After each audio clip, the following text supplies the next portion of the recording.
जनूबी कश्मीर कुलगाम के ओएके इलाके में सिक्योरिटी फोर्सेस ने 2 मिलिटेंटों को इनकाउंटर में मार गिराया है। इत्तलात के मुताबिक दोनों मकामी मिलिटेंट हैं और दोनों का ताल्लुक लश्कर की विंग TRF से है। ताहम दोनों मिलिटेंटों की शिनाख्त का अभी तक पता नहीं चल सका है। इलाके में ऑपरेशन अभी भी जारी है। वहीं सिक्योरिटी फोर्सेस ने इनकाउंटर साइट से काफी मिकदार में गोला बारूद बरामद किया है।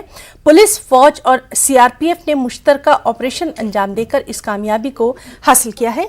IGP विजय कुमार का कहना है कि दोनों मिलिटेंट कई दहशतगर्दी के जराइम में मुलविस थे।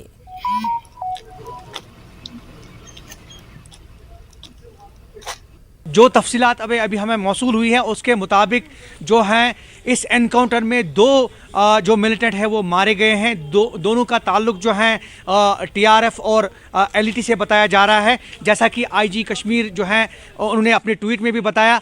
और दोनों के कब्जे से हथियार और गोला बारूद भी जब्त करने का दावा किया गया है। उसके साथ साथ जैसा कि पुलिस ने अपने ट्वीट में बताया है कि दोनों जो हैं वो मकामी मिलिटेंट बताए गए हैं। ओके ऑपरेशन जो है वो जारी है। ओके कुलगाम की अगर हम बात करें, इस पूरे इलाके को सिक्योरिटी फोर्सेस ने अपने मुहासरे में लिया है। सिक्योरिटी का जहां तक ताल्लुक है उसमें फौज, पुलिस और CRPF जो है वो इस ऑपरेशन का हिस्सा थी। और हम आपको बताएं कि इस ऑपरेशन में जो है 2 मिलिटेंट जो हैं अभी तक मारे गए हैं, जैसा कि पुलिस ने अपने ट्वीट में बताया है। बिल्कुल नाजरीन, हम आपको वक्फे पे जो है आपको जानकारी देते रहेंगे इस ऑपरेशन के हवाले से। और फिलहाल जो अभी हमें इतलात मौसूल हुई है उसके मुताबिक 2 मिलिटेंट अभी तक मारे गए हैं जो कि मकामी बताए जा रहे हैं। Zahoor Rizvi, news 18 network, okay Kulgam.